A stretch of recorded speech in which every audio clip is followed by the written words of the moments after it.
Hello, everybody. Welcome to my channel. Today, we're comparing our favorite Squid Game Season 1 and the controversial Squid Game Season 3 to show what makes the first one so intense, while the third one isn't. Spoiler alert. First, we're comparing two games, Tug of War and Jump Rope. In Tug of War, Gi-hoon's team faces a major disadvantage. Out of 10 members, only 6 are men. Kang Sae-byuk, Ji Young, and Ha Min-yo are all women, while Oh Il-nam is a 77-year-old man with a brain tumor, making the team appear weaker and putting extra pressure on Gi-hun as their leader. On the other hand, Gi-hoon has to carry Kim Jun-hee's newborn throughout the jump rope game to protect the child. But while both games significantly challenge the protagonists, Song Gi-hun, the tug of war creates a great and thrilling experience. Jump rope, in contrast, makes little to no tension.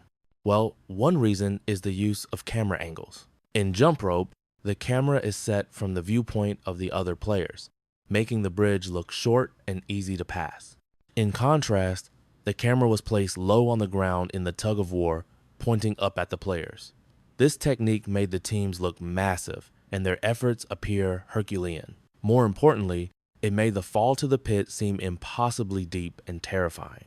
Tug of War's camera also emphasizes height and danger, with wide establishing shots clearly establishing the massive scale of the set, the two high, narrow platforms separated by a deep, terrifying drop.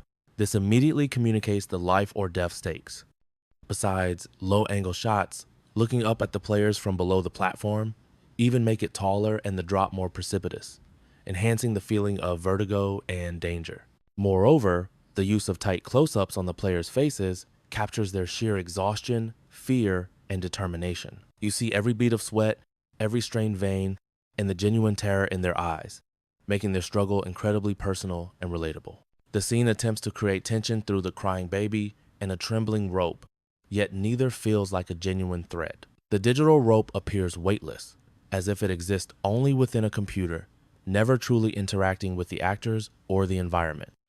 Because the rope doesn't behave like an object with danger, no harsh impact, no sudden jerks, no friction, the viewer never believes it could actually injure anyone. It becomes a visual placeholder rather than a source of suspense. Meanwhile, the baby is positioned as an emotional obstacle. But the story doesn't let that obstacle matter. The baby cries, but nothing meaningful comes from the crying. Gi-hun isn't slowed, the players aren't distracted, and the guards don't punish them. The stakes don't change. It becomes noise, a burden without consequences, drama without pressure. Along with the tiny, barely threatening hole in the center of the bridge, a hazard that Gi-hun steps over without breaking momentum, the entire sequence struggles to recapture the raw intensity the series once mastered. In contrast, in Tug of War, the hardship comes from how many things the team must manage at once while already being the weaker side. They're forced to maintain a perfect stance leaning back, heels locked, bodies shaking just to avoid losing ground. The game demands constant precision. They have to hold their formation even as their hands slip and their legs burn. At the same time, they must follow Il-nam's exact timing. Staying still requires as much courage as pulling forward. Panic from a single player can break the entire line, so everyone is locked into a shared struggle where coordination is survival. The tension builds with each second because the game gets harder the longer they endure. Their bodies fail faster than the opponents, and they can feel that failure spreading. That non-stop physical and mental pressure makes every moment inside the game a fight against collapse. And the fear is established before Gi-hun's team even grabs the rope.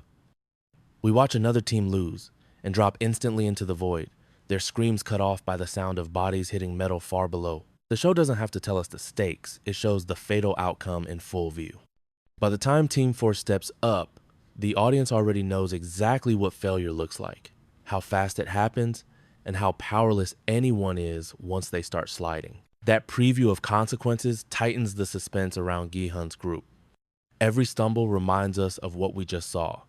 There's no second chance, no delay, no mercy. The game has already proven that the weak don't survive. So when Team 4, the underdogs, begin to slip forward, viewers feel the same dread the characters do. Tug of War gives Gi-hun's disadvantaged team a clear, logical plan to survive. They don't win because someone gets lucky or because the opponent randomly slips. Their weakness forces them to think. Il-nam's strategy, lean back, lock your stance, tire the other side out, then step forward together. And Sang-woo's 3 steps forward turn their disadvantage into a real tactic. The victory comes from coordination, timing, and trust under pressure. Every move is earned. The audience can follow the cause and effect, the plan works, and that's why they pull the other team down. It makes the outcome feel not like luck, but a desperate, intelligent response to being the underdogs. That keeps the audience feeling excited. Jump rope feels weaker because survival often depends on random timing instead of skill or decision making. Players wait for luck, the rope just happens to miss them, or they move at the right moment without a strategy driving the result. When a game's outcome leans more on chance than tactics or teamwork, the tension drops. Viewers don't feel like the characters earned their survival, so the scene lacks the same impact.